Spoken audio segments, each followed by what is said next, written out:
One of the first things you're going to need to do is get your paints out. I have mine in a container and I've stirred them a day or two ago and added water, so they're much better than they were. Some of them were all cracked.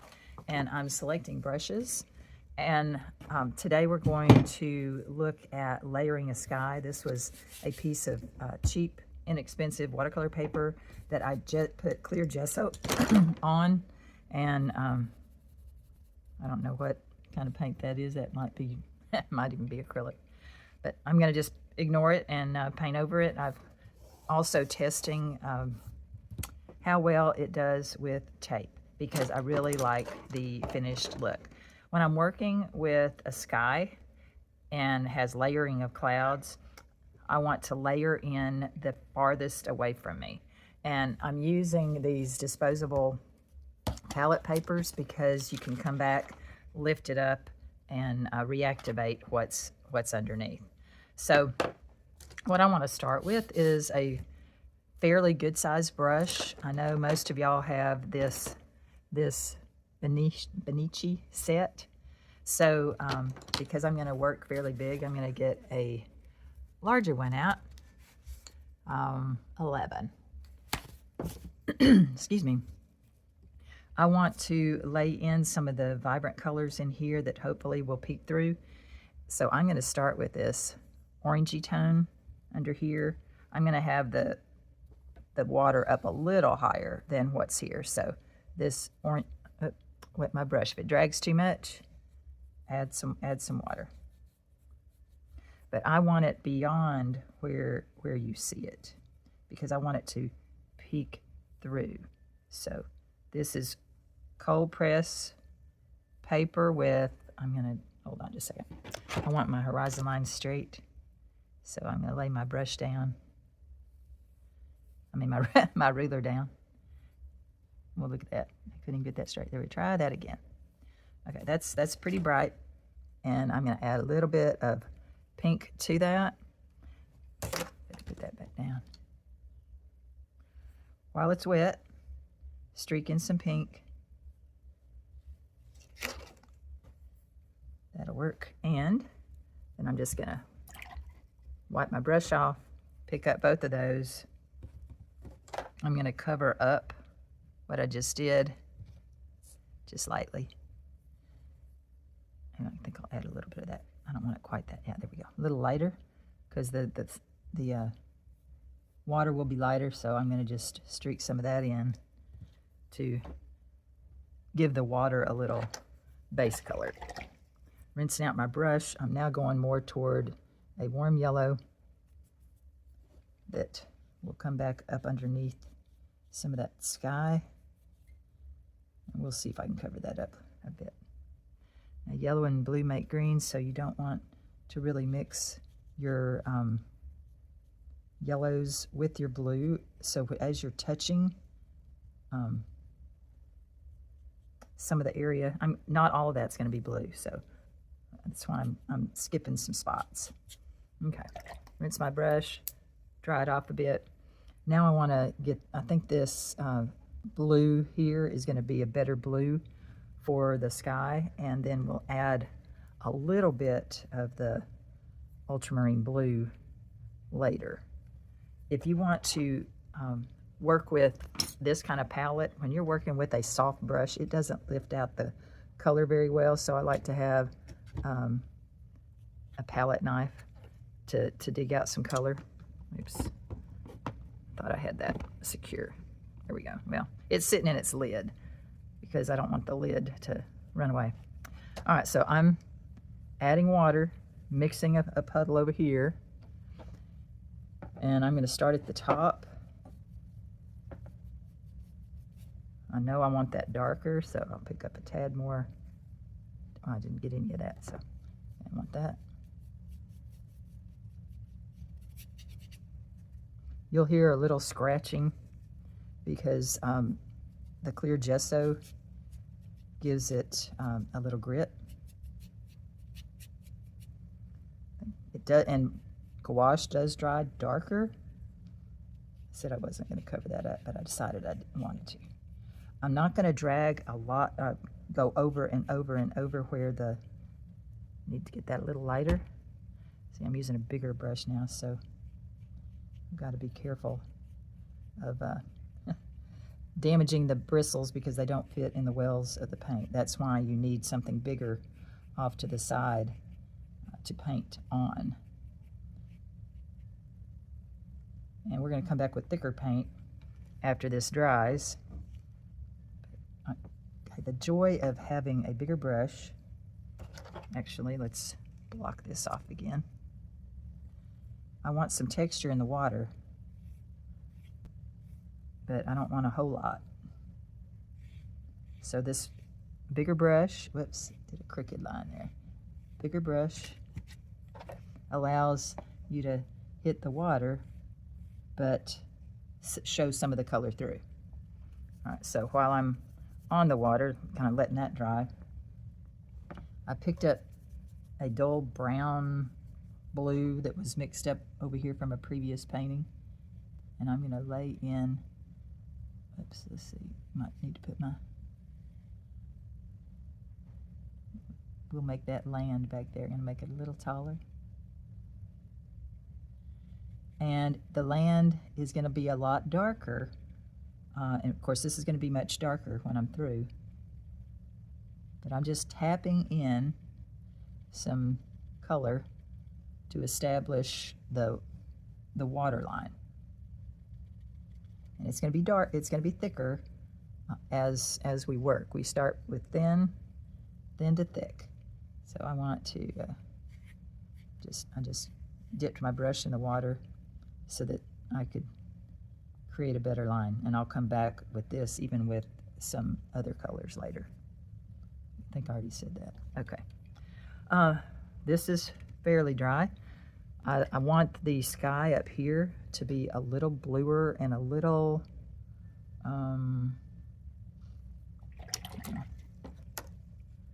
more varied.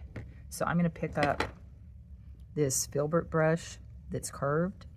I know it's big, but you can also turn it sideways and get a similar, let's see, here we go. Index card's always good. All right, for example, I can get that wide of a stroke, or I can turn it sideways. It's not as good of a filbert that way, but it will still give me the tip of a filbert. So slightly turn it. If it splits a little bit, turn it the other direction. Try that. It's the joy of having that curve already for you. It's going to help with the shape of the clouds. So I'll turn my brush and use the shape of that curve to help me paint the clouds. But right now I'm looking at this mottled darker blue, and I want to add some more of that up there. So I'm just going to mix some of these cerulean and ultramarine blue together. That's going to probably be way too dark. Yep.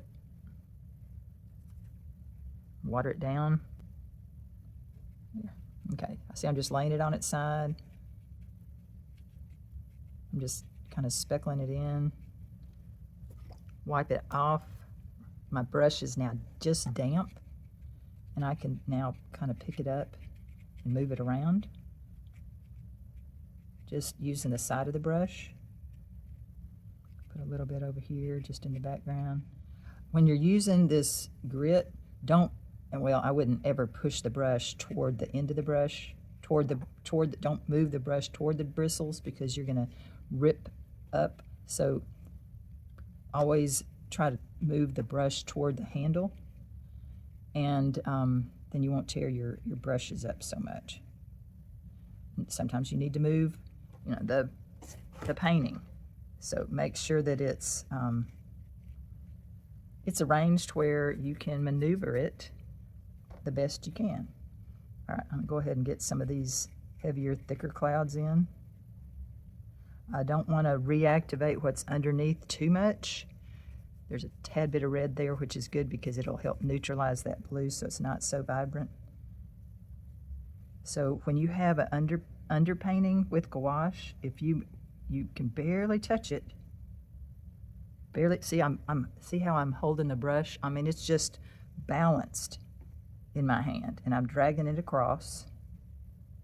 So that keeps me from putting too much pressure on the painting and lifting off what's under there. It helps me do that dry brush effect that just gives me some whispers of clouds. And I'll have to get thicker down here, but I'm gonna go ahead and let me mix up a little bit more of that blue, add that orange that was already on my palette into it. Little red maybe more so than the orange, because red is closer to the purple. Okay, it's pretty dark in here. The darkest part of this painting, though, is the ground. So I need to keep that in mind. What I just put is going to be too dark for this guy. But while I have a good dark color in my brush, I'm going to go ahead, come down here and lay in a little bit of ripples of the water.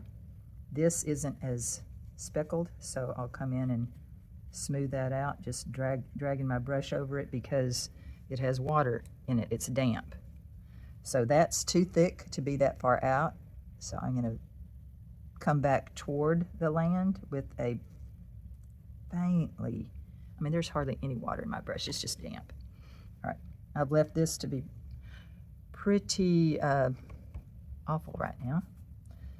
I want a little purple. You can just add red if you don't have purple to your blue. It's going to be pretty dark.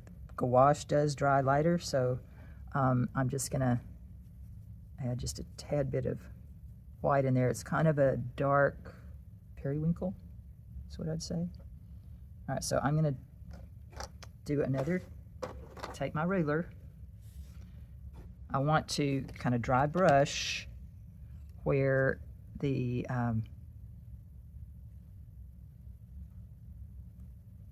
bottom of this sky area is. If more of it shows through, that's okay. But I want it to be colorful, but I don't want it to be solid because I want some of that orange to show through. So, and this is a little more purple than what's in the picture, but it's not going to get exact anyway. But a ruler is helpful, and my brush is just barely damp. Turn it sideways a little bit if you want a thinner line, and then you can soften the line by turning it on its edge. Excuse me.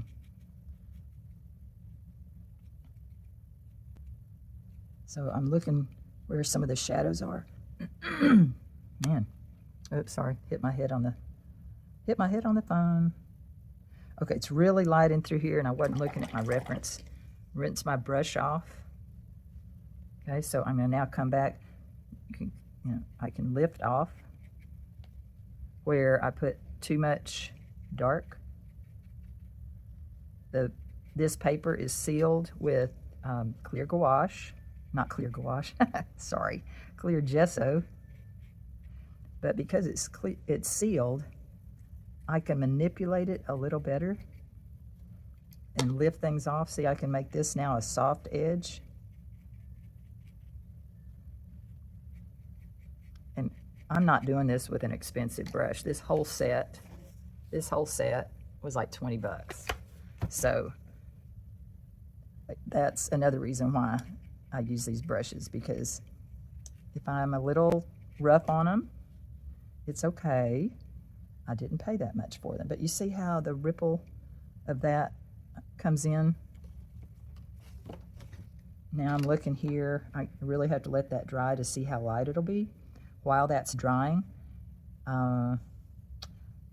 Okay, one thing I'm going to do is I'm going to lower my ruler just a tad because I realized I was above the water line. And I like these gridded rulers. I can line it up parallel to or perpendicular to the water line. So here's my tape line. So now I can just take that paint that I just put in. It was a little thick. My paint brush is damp. You see how now it goes all the way down to the water line? Wipe a little paint off, wipe a little paint, lift it off, wipe a little paint, lift it off. I'm just putting it on Sweatband, actually, is what I'm using. Okay, be nice to my brush. I can go get a different brush. I don't have to use that one. This is also in that kit. It's feathery on the end, so if you don't want to lift off too much, just lightly brushing. Might have to have a little more water here. It is has such a light feathery touch that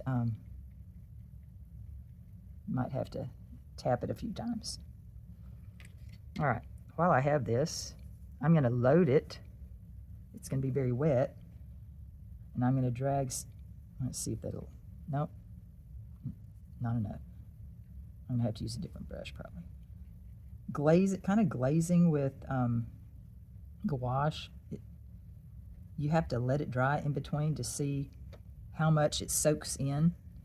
So I'm using this brush just to lay in some lighter, less defined places. Does that make sense? Probably not. Sorry.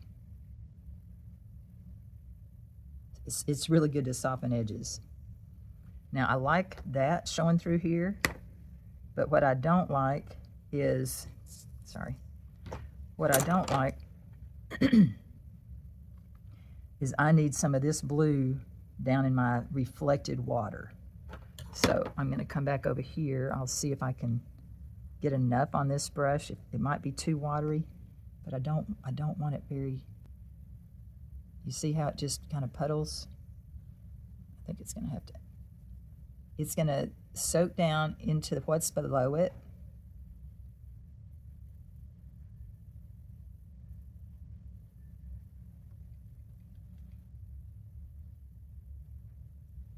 And hopefully it won't be too green. If it's too green, we'll come back with thicker gouache and see how it's dispersing because it's all wet. But I'm going to just leave most of that alone.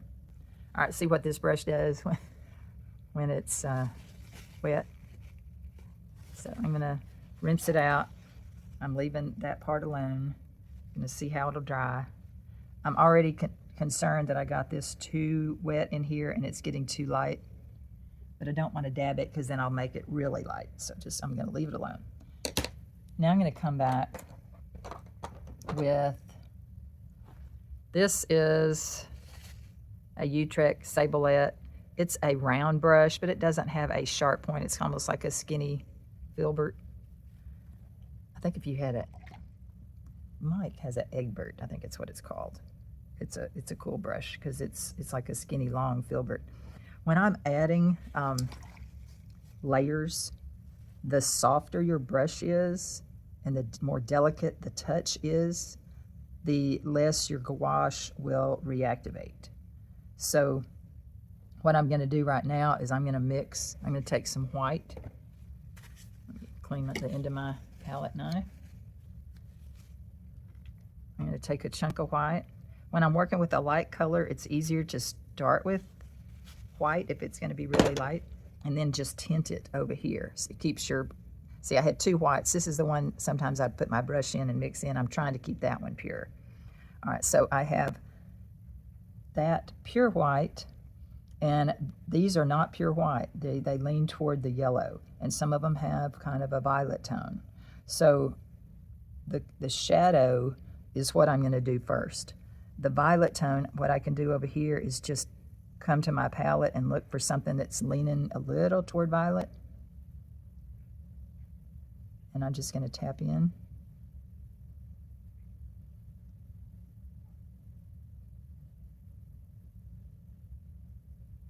And somewhere in here, whoops, I need it standing on the tip so that the paint will go to the end. So yeah, I'm just barely touching. Barely touching. There's some little gray clouds here and there.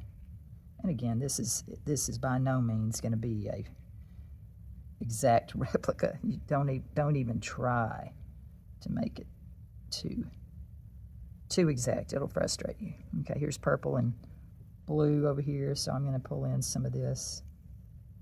But because my brush has a rounded edge, okay, see it's getting too dark in here. Just dab your brush, pull it back off. I'm barely touching the paper. All right, some of the clouds down here are a lot lighter and grayer. So I'm getting a little bit of white, picking up kind of a gray violet. That's a more livelier tone. Part of it is because it has the orange behind it. Orange and purple are close to opposites, so hopefully it'll help that sing a little bit more. So I'm lightening up my lower ground just because, first of all, it was too dark, and there's a cloud bank back there. Because I'm barely touching this paper, I don't think I'm damaging the brush any, because just as a reminder, the brush is, okay, I need more red. I'm going to go with this cooler red and a little bit of the violet, a little bit of the blue, and opposite, oh, that's going to be too light, I think. Well, it's darker than the other one, so that's all right. We'll just try it. I like the color.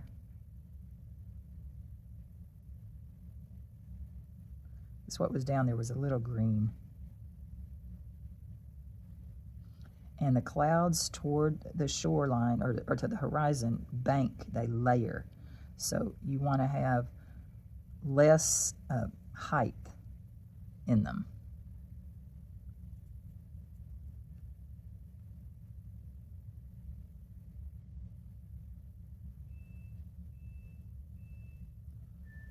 You can hear my husband's doing laundry. And our dryer died today, and it's so sad. We're going to have to go get another one. Okay, there is a little bit of, I'm going to go ahead and re-wet this. I could have sprayed it. Probably would have been smart. Anytime you re-wet your gouache, of course, it's not going to be as opaque. But if you don't have a spray bottle, you're gonna not like painting with gouache. Even better yet, make sure you have a pipette if you have a system like this, because some paints dry faster than others, and that way you can control how much water you put in. All right, I'm gonna let some of that down there dry. See, I'm probably not gonna like what I did down there, but the joy of gouache is you can change it. All right, so I had the white. Now I can tint it with some of the color that I had over here. So let's look at where some of the brightest is. It's right in here.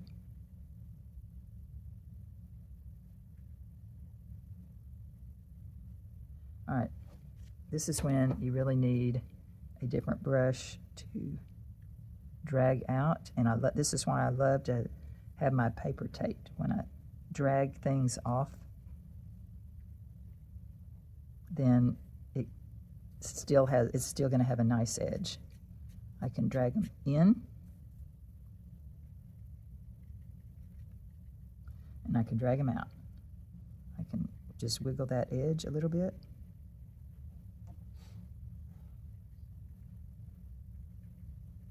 Let that overlap.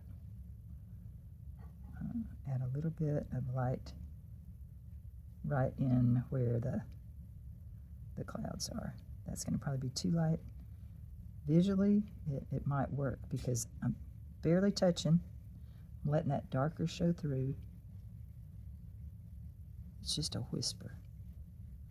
If you look too close, it might look not so great, but again, this is going to dry darker because it's light and because there's another color underneath it.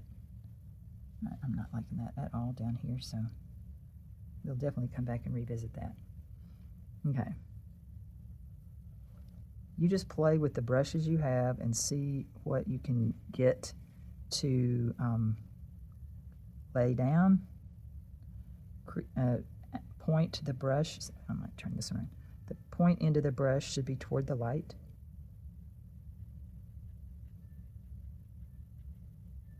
Because that's going to give you more paint off of it. or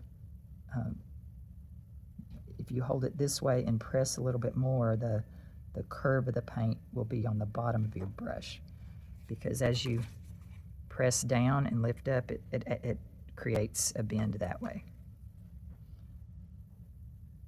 So whatever's more convenient for you. Now these are this is pretty harsh right now. But again, the joy of gouache is you can come back and soften it. But you want to leave some texture because of how the clouds were. The more water, the smoother the paint will be. Just like if you want the paint and if you want oil paint to lay in smoothly, then sometimes you add medium to it. And I know Michelle works with a medium with gouache. I have not purchased that, so I don't know how that differs from just using water. And the amount, how it also varies the drying time. All right, so that's a little dark, but I'm going to make that the shadow. So I'm going to add. I'm just looking where some of the light is catching the clouds, and I'm just dabbing them in. Put a little bit more up here. It'll be more yellow down here. I want this oranger yellow. So let's start laying in some of that.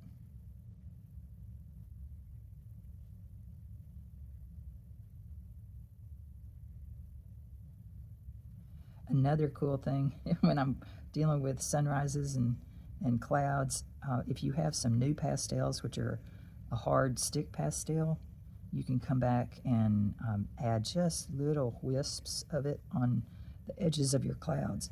Excuse me. And that can also give you a wonderful, wonderful glow. I might do that on this one. Now, here I have some darker to go over. So if I'm trying to cover darker with light, I have a thicker paint. If I make it too harsh a line, like I think it is at this point, I'll come back and soften it. While I have this white on my brush, I'm going to lay it in through here.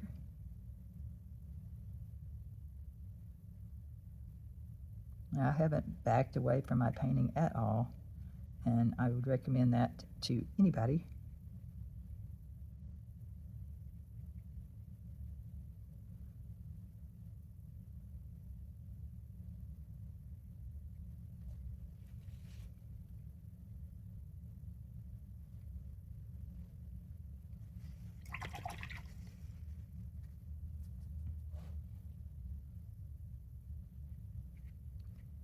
Too much water, it lifts it off. I want some of that color over here, a little bit more. And I'm going to come in and just dab around these and soften them.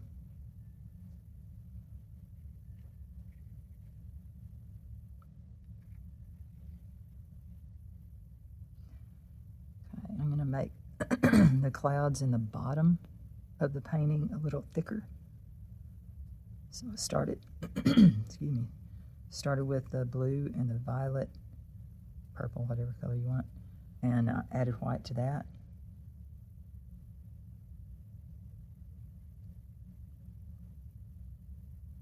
Trying to match the texture, the thickness with what was there. And this needs to be a little darker.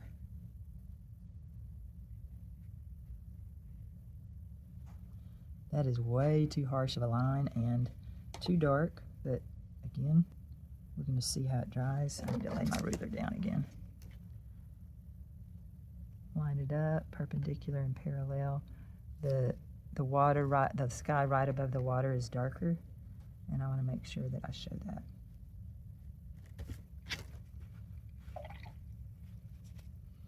Rinse my brush off, just coming back and just hitting the edge of this, getting it softer. there'll be lighter parts of the sky, and it's a little orange. So I'm gonna use the white over here that's on top of that dried yellow orange. I think you can see that. Okay.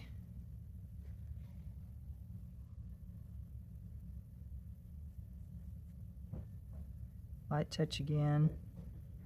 I want it brighter than that, so I'm just going to go pick up some of that orange, yellow orange. It's not orange enough.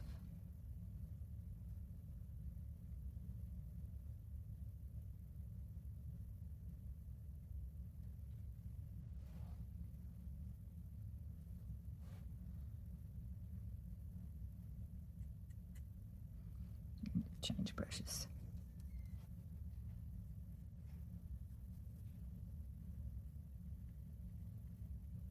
Just brushing toward the sun now rather than through it. This is way different from the color above it, so I'm just going to dab it out. I've had way too much water on there. And I'm going to change the color. Again, the ground should be darker than your sky. Ground should be darker than your sky. We make that ground. We make this ground. Your waves will have shadows on the front, on the side closest to you. And as it gets to the shoreline, it's gonna, they'll be flatter. No, that's too soft a point. I want my paint to be a little thicker so that it will cover more, so I'm putting more white in it. And the blue and the purple. Touch of black, tone it. Ooh, doesn't take much. It's one way to get the ground darker. Put a little bit of black in it.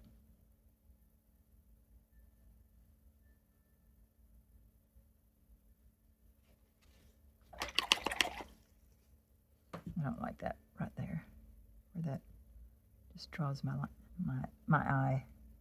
So I'm just gonna dab a little bit. I'm gonna re-wet some of this and just drag it out. I have just a tiny bit of white on my brush. This is what kind of gets fun. I mean, when I'm looking over here, I have all these little dabs in the clouds. And I'm just putting some other texture of the clouds in, or where the light can peek through.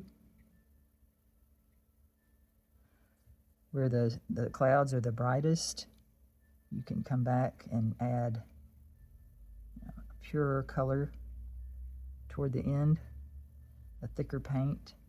This should, that should be tinted. Should have some yellow in it.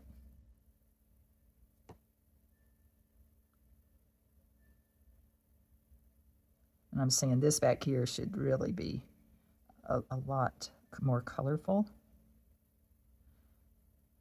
As you get away from the strength of the sun, then you'll obviously get less intense. More water or more opposite color on the color wheel. I'm not liking the watercolor at all. But I think I'm going to tone down this purple. Make it more blue because this and this seem to match. So I'm going to do that instead of messing up. I think this matches that up there. I just need to make a change of what's in between. So I'm putting a bluer cloud in. A little, the photograph is going to make it darker than it actually was anyway. So I'm all right with lightening it up a bit. Hey, it's my painting. I do whatever I want. You know? Isn't that nice? You can do whatever you want. All right. This is kind of fluid. Y'all see that puddle over there?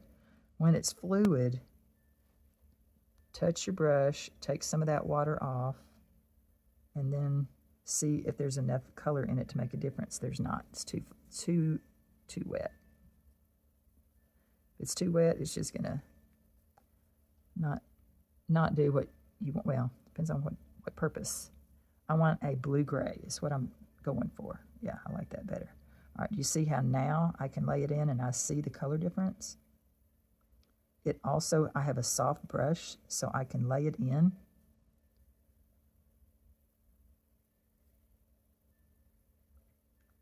And not, hopefully not overwork the surface. I need to mix more. This is the frustration you'll have when you're outside. Oils you can mix and they'll stay wet, and you can have stay wet palette where there's a damp sponge underneath this, but I haven't done that. It's too dark. Again, darks dry lighter, but I want this lighter than it is because when I squint, it's not that many shades above the water. And I'll drag some of this color in the water.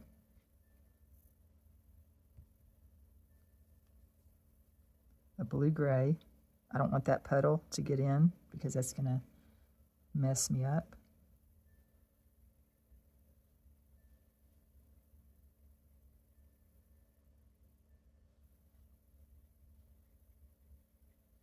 You don't want all your clouds to be just solid, so have space come in between them.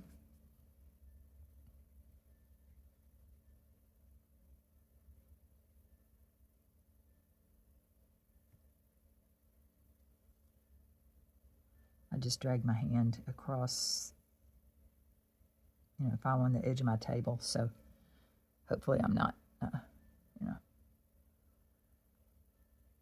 disturbing the edge of the line. I'm putting just a little bit. I think pink would go better. Pink is a safer color than orange in the fact that purple and pink will mix nicely. So when I have a little bit of warmth I want to show, go for the magenta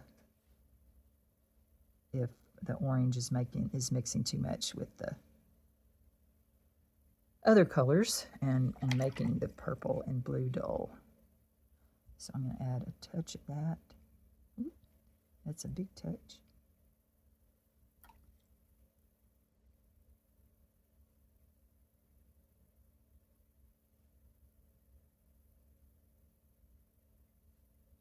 Little touch in there, because pink and the purple work well together.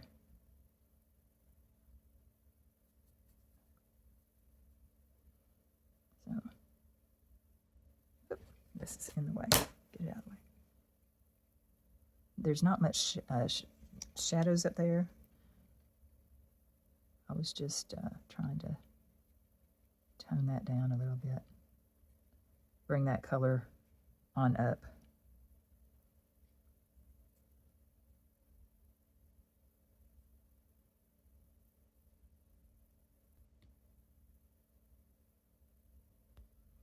Okay, see how this is creamy.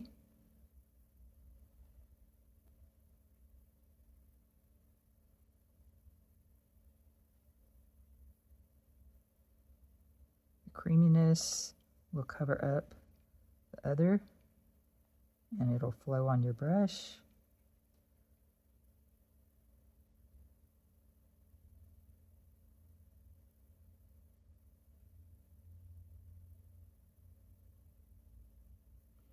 All right, that's too dry. You see it dragging, so I'm going to just wet my brush, hit the back side of it, so the harder edge is toward the light. When you look at it, it's okay. I want some of this in the water. Just wasn't liking that. It wasn't working well with each other. So I'm just going to drag over the thin layer that I had. I like that better. There's not a harsh line in this water. Too much orange in there, so I'll come back with some clouds to soften that. Thin, thin, thin. At least at this point. Oop, too light. So too light, come over here, wet it, my brush, and I can, yeah, that needed to be lighter anyway. Because I did start it dark. All right, I do want to show you. You want it a little lighter, but not too. That's when you come back with a watery mix. Watery mix, just laying it in. What it'll do, it will reactivate maybe just a little bit, but it'll light, it's like a glaze. It will lighten what's there. That's kind of bothering me a little bit, not sure why. I just look back at it and I go, okay, what draws my attention in a negative way? These kind of end at the same. This one's a little, or these two are the same. That's very similar to that right there. So I'm just gonna hit my brush. My brush is damp.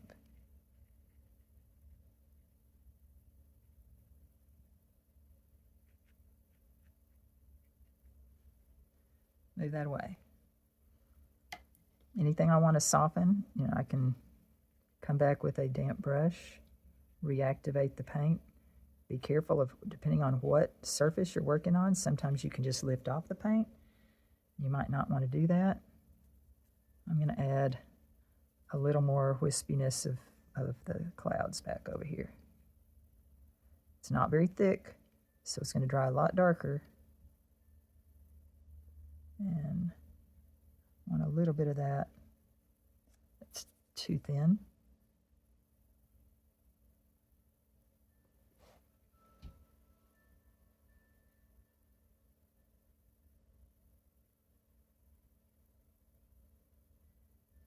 You can probably think, oh, it's too much light. It dries darker. It dries darker. When it's thin, it dries darker. Well, I have something underneath. What's underneath is going to mix in with the thin paint. Dry darker. Okay, now, let's play in the water. I've got a thin, watery mix. Not too, I mean, it has some pigment in it. The brightest part of the water is where the sun is coming through. So lay it in here and then drag it out, staying horizontal to your painting.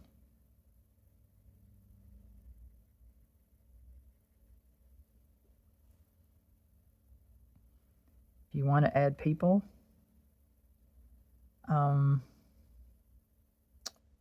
these are right below the, okay, I'm going to put them further back over here. Here's a head. Give him some color. I'll give him some color. You don't want anything too bright, just, that head's too big. I'll just make them bigger.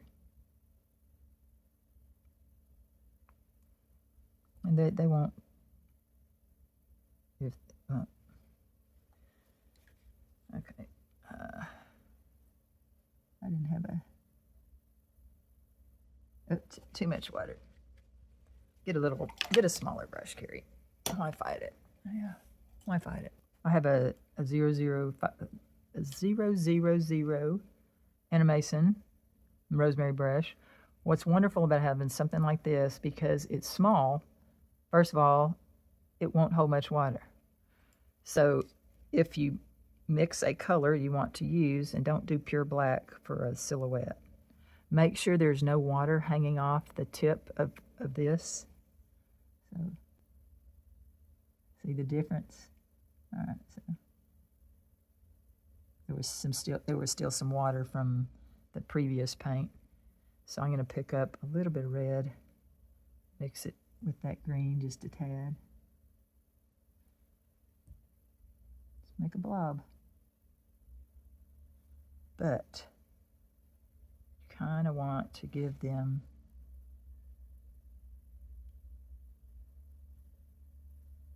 let's see, let me finish the water first.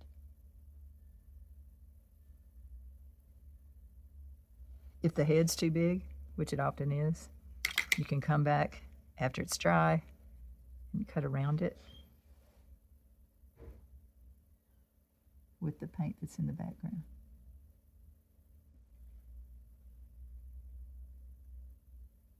I would say paint toward the head, not away from the head. Okay, last thing, the other person. A little taller, not much. You can just paint in the body. If you want them walking, you want the legs a little apart. But I'm gonna pretend they're just sitting there staring at this beautiful morning.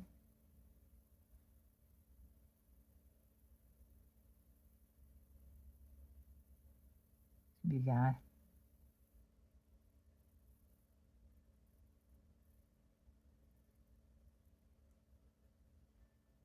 Give him a little bit of a blue shirt. Pick up the extra paint, the water that you might have.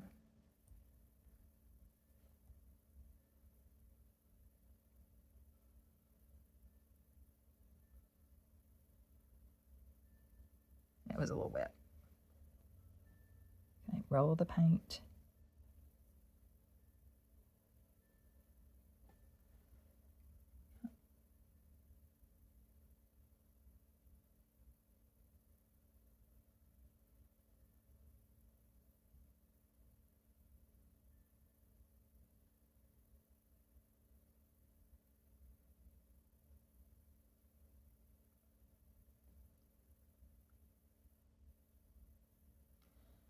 Should not have put him right at the horizon. I'm going to make him a little shorter, a little wider.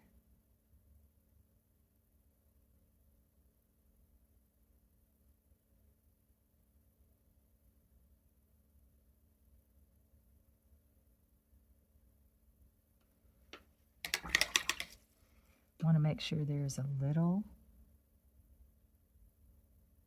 light above the head.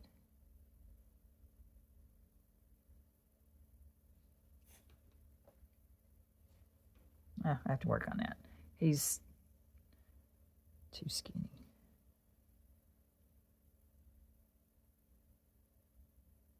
Should be about 7 heads tall. Maybe.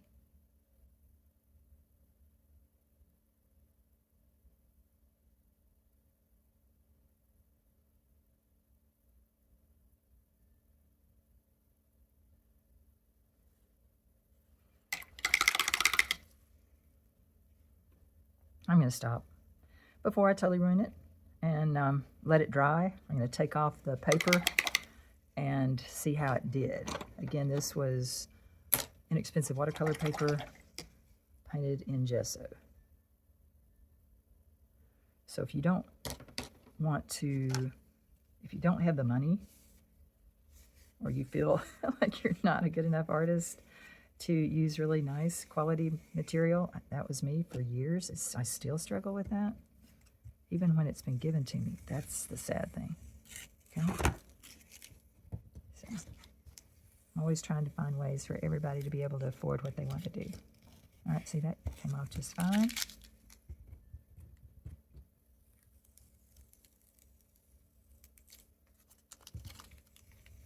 I probably didn't stick it. Yeah.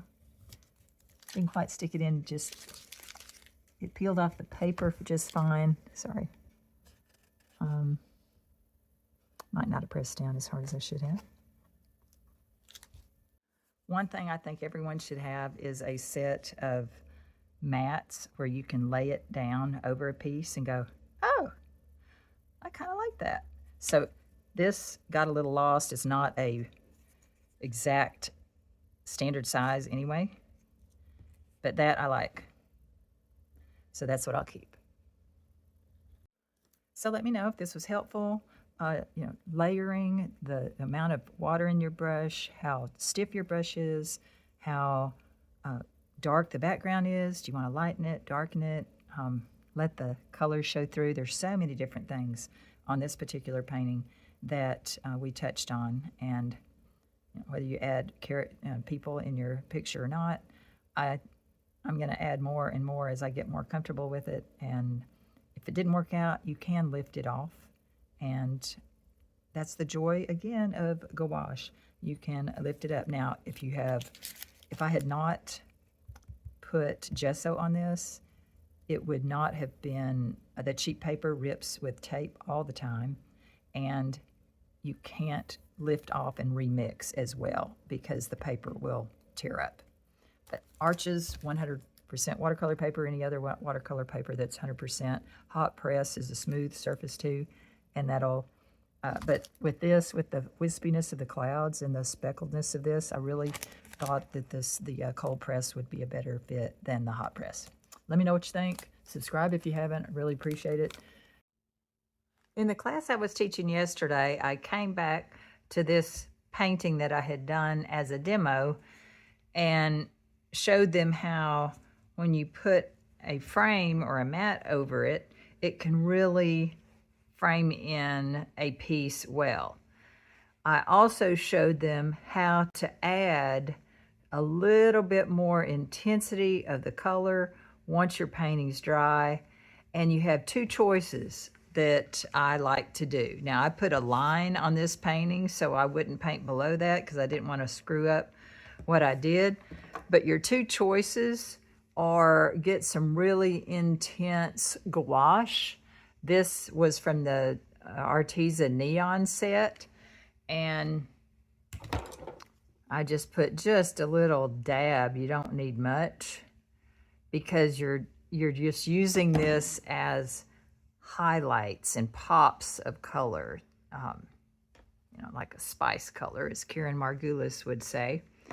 And, excuse me, I used a little bitty brush. So if this was, that's what I demoed yesterday. So if this was some clouds that I wanted to show the peak of the sun through, I can either use just the pure color, no water is on my brush, and see how bright that is. So what I ended up doing is mixing a little bit of both. This one is called Neon Coral, and this one is Neon Lemon Yellow. So both of those together creates like this intense fluorescent, and I really love that to capture coming through the clouds. Downside of the neon colors, they're not very light fast, but light fastness doesn't really matter much to me because I can seal it with a spray that's UV protective, and a lot of what I do, I keep it in my journals. This isn't going to be in a journal, it might be out, but I can seal it that way. Another way is to get a little bit of pastels. And I use our Prismacolor Premier New Pastel. A new pastel is not as soft as some other pastels. They're a lot smaller and they're a lot less expensive. So if you can buy a set before you buy it, just look inside and make sure they have a bright orange and a bright pink. Most of them do. And this paper was painted with clear gesso, and it gives it a little grit. So I can just show you here on this outside because I'm going to cut it. See, if I just barely go across, see how it gets a speckled line. If I had ocean, this is what I did down here with the yellow. I'm going to just do it on the blue up here. If I had ocean that I wanted to show sparkles, I could just barely go across it, and it would pick up the grit of the paper from the clear gesso. If I want to create a little more light in a cloud, the white, I can do that and then even blend it out if I want to. So there's a lot you can do using gouache and pastels. So, you know, like I said, the glow on the water, I just barely went over with this and exaggerated that just a bit. So play with it, mix the mediums to meet your needs, and have fun. So I hope you like the addition to this video. I'm going to add it to the end and then re-upload what I did yesterday. So I'm going to cut that off, and this will be my finished work. There. That's better. That'll be my finished work. What do you think? Is this helpful? Give me a thumbs up if you can, and subscribe if you haven't. I so appreciate it. Have a blessed day.